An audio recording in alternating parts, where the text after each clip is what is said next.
Welcome to the Never Too Early Fantasy Football Podcast, where it is never too early for fantasy football. My name is Jeff.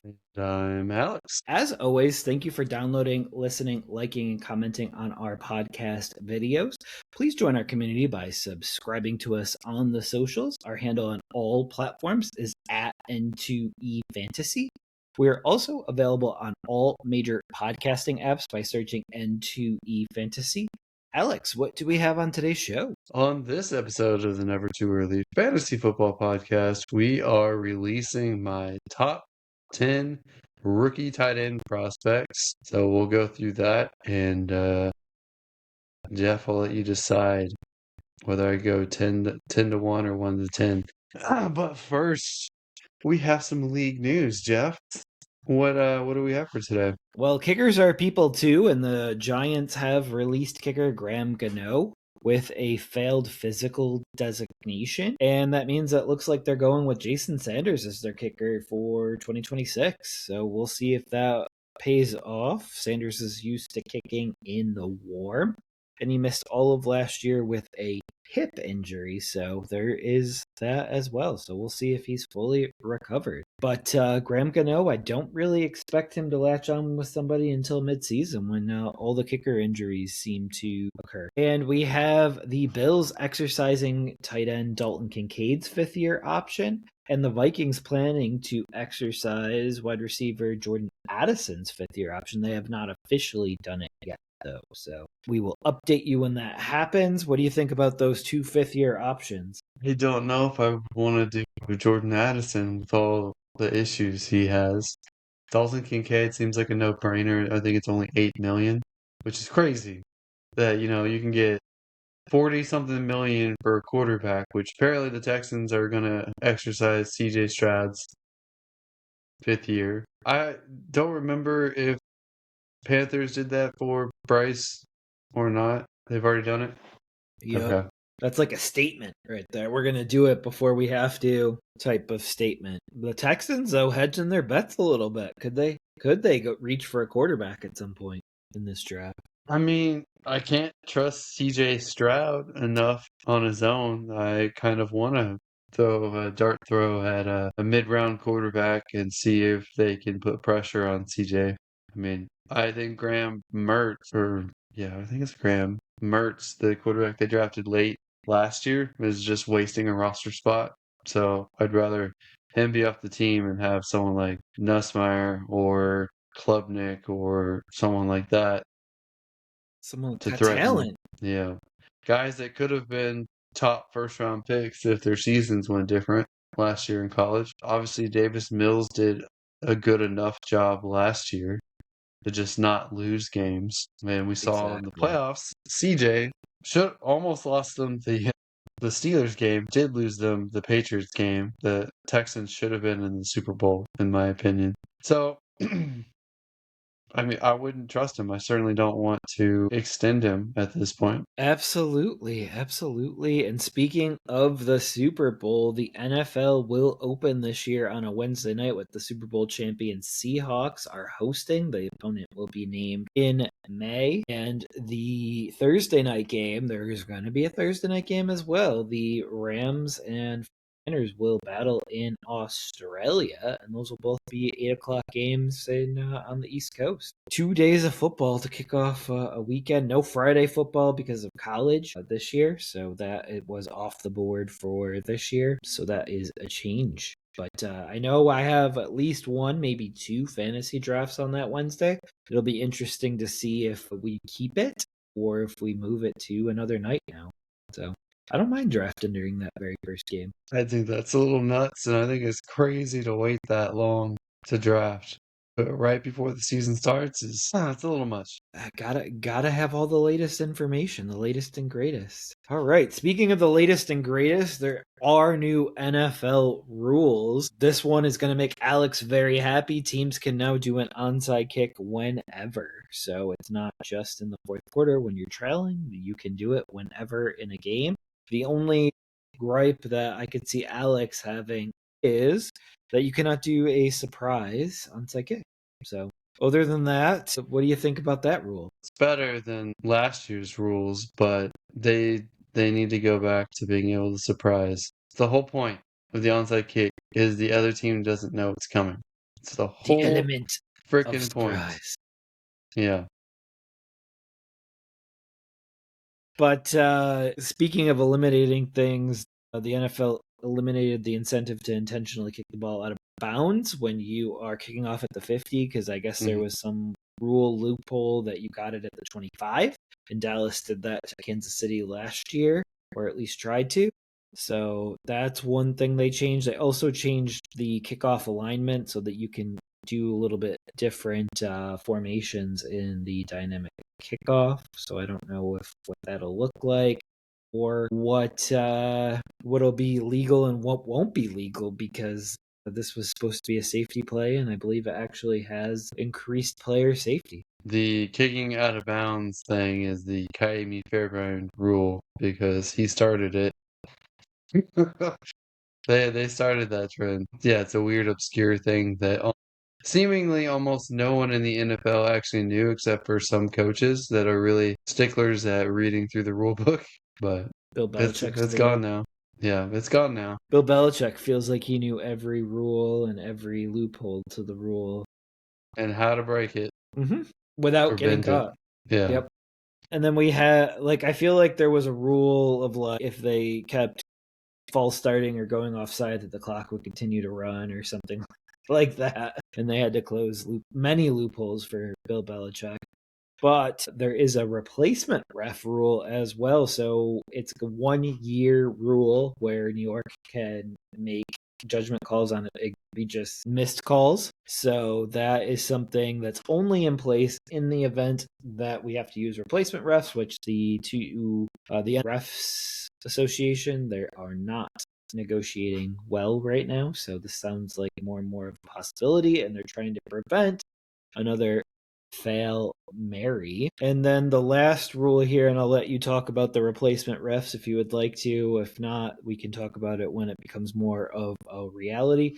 The last rule here was negotiating via a call in the legal tampering period. This was a 1 year trial, and now it is officially a rule. So they can get up to 5 calls, I believe, during that legal tampering/negotiation period, depending on what you call it. Yeah, the replacement ref rule, I think, is something that they need to have permanently because It's it possible. it goes over penalties that should have been called and reversing penalties that were incorrectly called. It would have gotten DK Metcalf ejected against the Lions because clearly everyone saw him touch a fan, uh, and he should have been ejected. And they admitted that he should have been ejected and suspended, probably. Well, Yeah, he was we'll suspended see. for 2 games, right? I think he would have only if he would have got ejected and suspended for 1 game the other way. Probably. So I feel like it's tomato at that for that one. But anything egregious, I only want egregious things reviewed. I don't want every little nook and cranny of the game. Like, I don't want an offensive lineman to be called for holding on every play, because that does happen on every play, because you have this eagle eye view now. Yeah, I mean, I agree with the egregious element, and I think they will because it's going to be the plays that will get fans riled up because they missed it or miscalled it that are going to be the ones that they'll probably override with this rule. Absolutely. And if the replacement refs are installed in 2026 and they have this overarching ref rule, the real refs may never return. Like, if this works, like, this might be cheaper and more effective and keep fans happier. So just never know. Well, there's been no accountability really when it comes to bad refereeing, and this kind of puts a band-aid over that, and we'll see how effective it is. But I have no sympathy for these refs in negotiations because I'm ticked at their performances the past couple decades. Exactly. But that is all of our league news. What do you well, did you have a comment on the negotiating period? I kind of like the way that it worked this year. I don't really care. I feel like just have a frenzy. Yep. I do love that 2-day window where it's like deal, deal, deal. It's like a dopamine hit every 2 seconds. Oh, let me go make sure I add him. It does seem to make the actual league opening uneventful, except for, the Ravens cowardly backing out of a deal that they made in good faith and acting in bad faith. I don't know if you watched the podcast with Crosby, and he detailed how everything went down, and that when he got there, DaCosta, the Ravens GM, wouldn't even meet with him. He was standing off to the side after 5 hours of Crosby at the facility. Like, he saw him out of the corner of his eye and cowardly wouldn't really talk to him or look him in the eyes before, someone else called his agent and said they're not going to do the deal. So, We'll see yeah, what more comes out of that. I think that they are going to put themselves in a bad spot with some players. Absolutely. Well, at least until DaCosta gets let go. So there's always. It's only temporary. Yeah. He's got to be on the hot seat if Harbaugh went. We'll Yeah, I see. don't know how these general managers survive the head coaches going. I just don't. Exactly. You ready to hop into your top 10 rookies? And I think because we have a surprise in the top 3, I think we should start with number 10. Like, well, I guess a minor surprise. But anyway. Yeah, all right. Number 10 is Justin Jolly out of NC State. 6'3", 235 pounds. He had steady production as a receiver and underneath chain moving chest piece. He's reasonable speed, functional athlete. He didn't really have any standout explosive traits or anything like that, but he's reliable as a pass catcher and a good zone awareness guy. Serviceable, but not great. I view him more as like a tight end too, like a safety valve type contributor. And I think he could prove me wrong that he could be more, but I think this draft is just full of a lot of solid tight end twos. The next guy here is Michael Trigg out of Baylor. Kind of a similar situation, but he is more of a hybrid tight end wide receiver. I think he tested okay, or I think his straight line speed is okay, especially for a tight end. His vertical was terrible though. For how big he is, he only had like a 30-inch vertical, which tells me he's not very explosive. He did have some yak ability, some yards after the catch, but without the explosivity, I don't really see that much of an upside. He needs refinement, consistency. He doesn't have a lot of strength. He's more offensive weapon than traditional tight end, and his best snaps come when he's in movement, isolated, or schemed into space. So I could flip-flop those guys, honestly. I'm not really big into either one, but they're talked about much higher by other people than I have them. I see that. What do you have any comps for either of them, or do you think they're both gonna top out at tight end 2? Is like a just trying to think of a tight end 2 off the top of my head right now, like a Austin Hooper. Yeah, I think they're more in that range. Never quite hit tight end 1. I had a tough time coming up with a lot of comps this year, but I know you don't like comps anyway, so. I All know. right. I'm just trying to I decide if I like them or not based on who you say that they're compared to. Not I don't think their career's going to be like that, but if you're like he's going to be a Jonnu Smith and I'm like I don't really like Jonnu Smith. So. Well, Johnny Smith is more athletic than these guys. Johnny Smith is more in line with one of the top guys, but no, I don't really care too much for these guys. I'll let someone else bite on them. That's fair. I'm not much different on this next guy, Jack Indries out of Texas. He's a little bit bigger, and it feels like each one gets bigger as I go. But he's more balanced. He had steady usage. He's functional both as a receiver and as a blocker, which means he's probably going to be on the field a little bit more. He's got a solid build at 6'4", 245 pounds. Similar speed to Trig and Jolly in the 4.6s. Blocking is his strongest trait, but he's got dependable hands. He's got efficient routes, and he's physical enough to hold up inline and contribute in the run game. Classic inline tight end. He is not a dynamic guy, so he's not going to be a mismatch against linebackers or nickels or anything like that, and that caps his athletic upside that he gives you. But he's the first level of potential starting caliber tight end. I would say he is kind of Dalton Schultz level talent. I think he's a better blocker, a little bit less of a receiving weapon than Schultz, but he's kind of in that range. Okay. And do we like Dalton Schultz right now or not? Because sometimes I don't know. Yeah, Schultz peaks and ebbs and peaks and ebbs. Last year he had a solid season. The year before that was rough. I mean, he had good years in Dallas. You don't really know what you're going to get with him. Life is like a box of chocolates. All right. All right. My next guy is Joe Royer out of Cincinnati.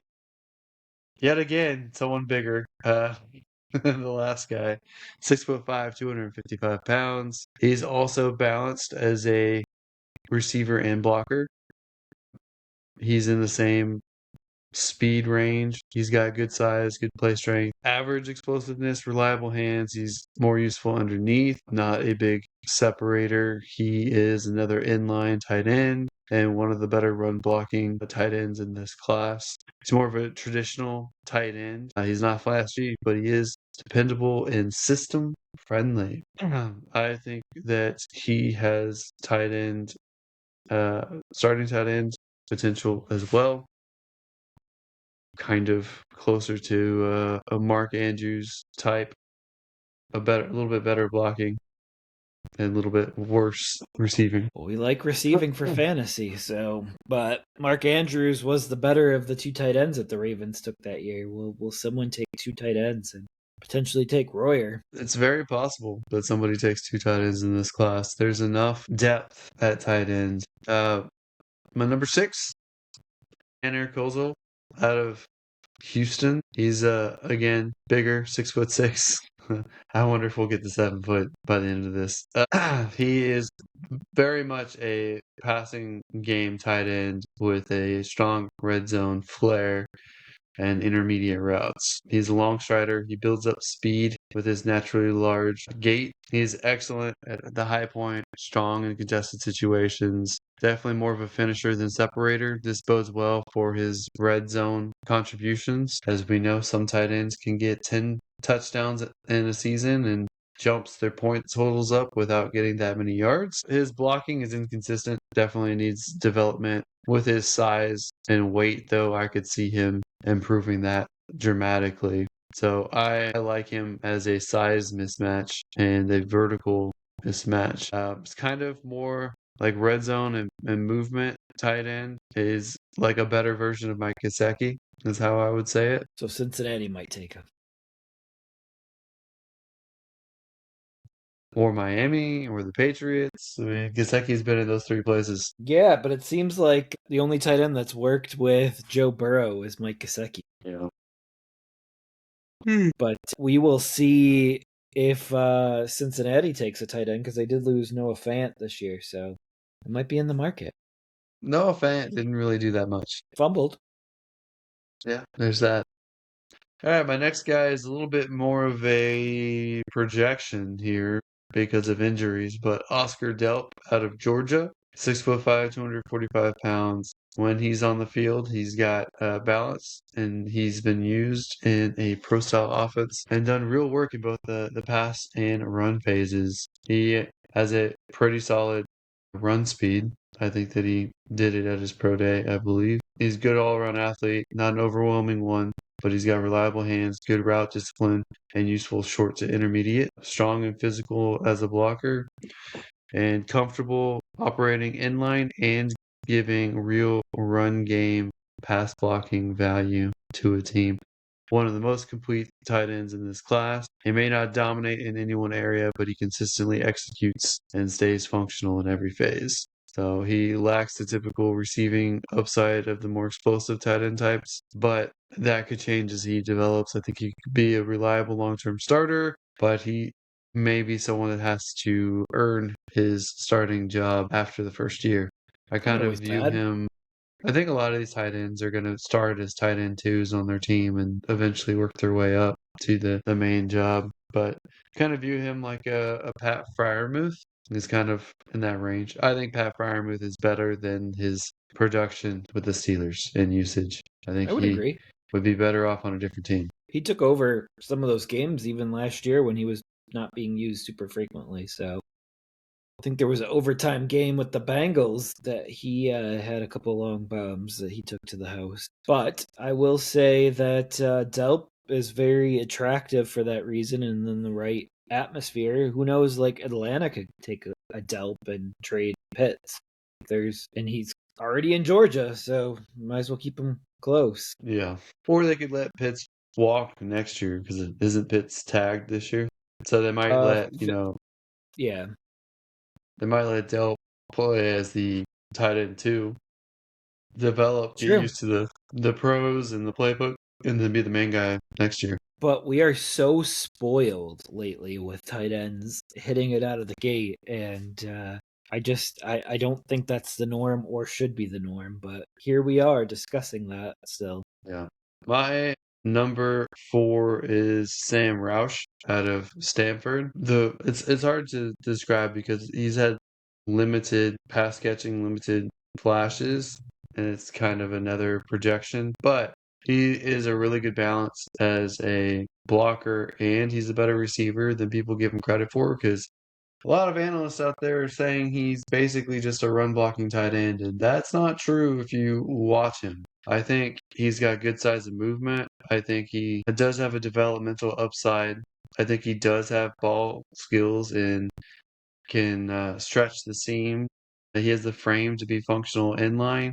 I do think he can be used, as a movement tight end as well. I kind of view him, he's a little raw, but he's very toolsy. And I think he could be like a George Kittle type prospect that comes out of nowhere. Kittle was, I think, a 5th round draft pick in his class, and now he's one of the best tight ends in the league when healthy, when the substation Yeah, hasn't got him. But I think Roush could have a similar success from a mid-round pick. I comp him more to a Greg Olson, but for me, he's somewhere between Greg Olson and Kittle upside. hear that, and you don't have to speak any more sweetness to me because Greg Olson's like one of my favorites. I think a lot of people view Greg Olson as more of a passing tight end, and I think he develops a pretty decent run blocking that I don't think he gets credit for. No, and I think that he is very underrated because a lot of people don't talk about him like that. I don't think he's going to get any Hall of Fame look or anything like that, but I think he was the Panthers offense for a bit. But yeah, Greg Olson and Owen Daniels are two of my favorite tight ends that didn't get enough attention on the national stage. I was trying All to right. think of Owen Daniels and what he meant to me in my fantasy career, but I don't know. I don't think of a ton of tight ends like that. I mean, Owen Daniels was putting up numbers when not very many tight ends were putting up numbers. Hey, I know. I did see that, and well, has he been retired like 10 years now, give or take? Something like that. I don't think he did enough to be a Hall of Fame guy, but he's Hall of Fame in my book, coach. Yeah, no tight end right now outside of like Kelsey is gonna get like Hall of Fame love. Kittle is an interesting because you just mentioned Kittle. He's an interesting candidate for the Hall because I don't know how people feel about him like that. And Gronk might not be in yet, is he? No, I don't think Gronk's been out 5 years. He But walked out with Tom. Owen Daniels only had 5,600 yards in his career, but he played So 10 years. Gronk will be officially eligible for this upcoming year, it looks like. I might have had rose-colored glasses for Owen Daniels, but I remember him fondly with the Texans. Absolutely. All right, we're down to the top three tight ends, and any of these guys going to make an impact here? I'm sure if they go to the right situation, they'd get the right usage. Max Clare is my number 3. I think he's most people's number 3. He's I think he's one of the 3 faster tight ends, or 4 faster tight ends in the class, at least in the top 10 to 15, depending on how you look at the tight ends there.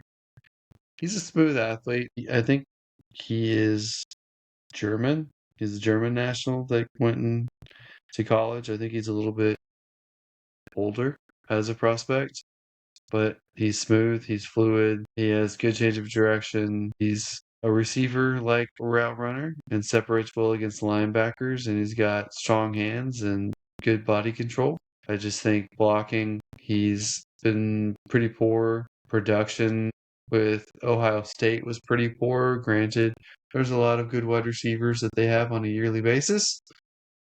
Yeah, that's hard to Uh, tell. yeah. Probably gonna go day two, and it's really gonna depend where he goes, how successful he's gonna be. But I kind of see him as like a slot tight end.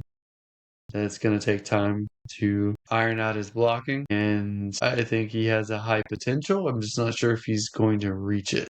But he is more Dalton Kincaid than anything else. And Dalton Kincaid has had success, but Dalton Kincaid sometimes doesn't stay on the field because he doesn't block very well. Well, that and his PCL, right? Yeah. So does he have a bad PCL? Does Claire have a bad PCL? No, I want to say he's had some injury issues, but nothing major. Kincaid without the knee issue would be a very dangerous Kincaid. Kincaid that can block and stay on the field would be nice. That too. I like my tight ends to be pass catchers, but I understand the need for blocking as well. I'm not blind. No, Claire isn't the German. He's from Indiana. That's very Correct far myself there. from where you were. Correct myself there. Is I don't that know correct? why. I can't remember who it was that was a German, but anyway, I correct myself before anyone attacks me. Marlon Klein sounds like he was maybe German. Yeah, Marlon Klein for Michigan football. Oh no, I can't mix up a Michigan and an Ohio State player. You're gonna get attacked for that. That I do know. They both start with an M and K. They're both MKs in the tight ends. Absolutely. All right. Who is your number two? It's gotta be Eli Stowers, right? No, I have Kenyon Sadiq here. I'm gonna stick to it. Oh, no peer pressure. I see the flashes of talent and athleticism with him, but there's no production, and that scares me when it comes to him. He's has a high number of screen passes compared to a lot of these other tight ends, which also scares me. He's very explosive though. I mean, I've seen the hurdles. I've seen him on film, run around people, run through people. He's a decent blocker too. So he's got a strong yak ability because he does so many screens. There's so much yardage to go after the screens. But I will say he does have a run first offense that he was in, and his quarterback, Dante Moore, I don't really believe in as a quarterback prospect as it stands. So I can kind of understand and forgive that. But there is some real risk here. I think he absolutely has the potential to be an every down tight end one. I know he's going to be taken as the first tight end in fantasy drafts, probably in the real draft as well. Probably in the first round, probably in the middle of the first round. But I do think that he has a very wide range where he could be anywhere from an OJ Howard, who everyone remembers how talented OJ Howard was, and this was going to be the year, that the next year is going to be the year, the next year is going to be the year. Didn't really break out, didn't really stay productive. Vernon Davis is a nice middle comp for him, and I think, Evan Ingram is another guy that comps with him. Joker. Yeah, I'm trying to think who a top level speedy guy is. There just really isn't anyone like this that typically has long-term success. I mean, Yeah. I can't think of a speedy tight ends that stays successful. I feel like Aaron Hernandez would have been in that conversation. Maybe. I mean, Jonnu Smith is another guy I would kind of compare him to as well. Yeah, separating art from artist on Aaron Hernandez, but I felt like Gronk was the pounder and he was the speed tight end, and it worked so well. I don't know if we're gonna Yeah. ever see a tight end duo like that ever again in our lives, but that was mint. And I hated the Patriots at the time just because obviously they won literally everything at the time. So Yeah, I haven't I haven't found a case where someone built like him, the production profile and his attributes actually successfully work out long term. You can find guys that are somewhat like him, but they don't actually fit quite the profile that he has. It doesn't mean he's not going to succeed. I just have more questions with him. Yes, the upside is through the roof, and you can draft him based off of upside. But I do think some of the media guys, some of the other draft people kind of overhyped him, perhaps to the point where if he doesn't meet those expectations, people are going to feel disappointed, even if he does have a successful year. I've said this with other guys before. Sometimes the expectations are set so high that simply just being good feels like a massive disappointment. And So I think that's you think people are going to expect him to perform like Bowers and who was the tight end last year that was there, Warren and Loveland, and yeah, yep. he's not to their level. He's not. What was your So number one at their level? no, my number one's not at their level either. But I like Oh, his receiving profile better. And that's Stowers. That's Eli Stowers out of Vanderbilt. I like him more than Sadiq based off of his actual routes, based off of his production. He's a high volume guy. I think high volume guys tend to outperform low volume college guys. And then you add the athleticism on top of his high volume and his production, which he is even more athletic than Kenyon Sadiq. And you factor in he had a short quarterback slinging him the ball. I think you got to give him the benefit of the doubt. He is a former quarterback who converted to tight end in college, so there's still some development there to go. I don't think he's a good blocker. That may improve a little bit, but I do think that he is kind of like a Dalton Kincaid with more speed. He's kind of a Theo Johnson low level guy at the lower level of his range to a Trey McBride type at his height. And he may take a couple years if he's going to reach that height to get to kind of a Trey McBride level.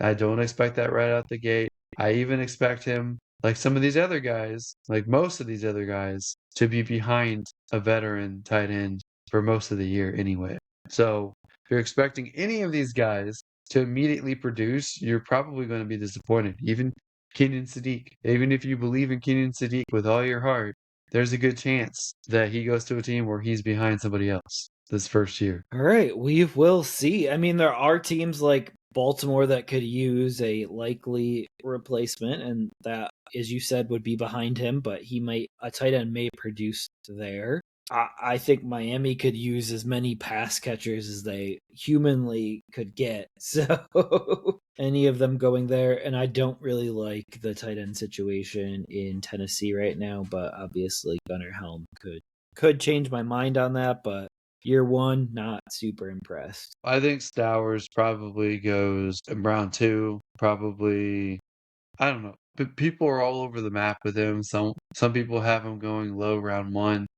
I don't really think that that's going to happen, but it's not out of the question. And some people have him going like round three. Crazy people have him going lower than that, but I suspect it's somewhere in round two, probably high to mid round two is my guess. People usually don't let athletes to this caliber fall very far, and definitely not athletes that also have the production to back it up. Yeah, friends don't let friends let athletes slip too far. I believe that's a slogan somewhere. Well, and if I remember correctly, Trey McBride was the second round pick, and Trey McBride took a little bit to get going before he became a top two, top three tight end in the league. Absolutely. So, but now he adds a touchdown a year, so it's he's stacking. All right, well, that's my top 10. That's a great top 10. And a tight end that I liked that we didn't talk about was Jaron Kanek. Really liked him at the combine and even like some of his tape. So we'll see where he goes and where his career ends up.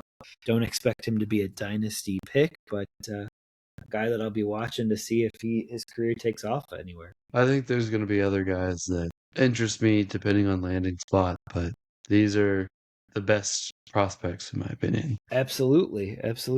Any comment on Jaren Kanak? I don't really have much to say about Kinnick, to be honest with you. He's shorter. I initially had him on my top 16 tight end. Okay. Maryland too, or no?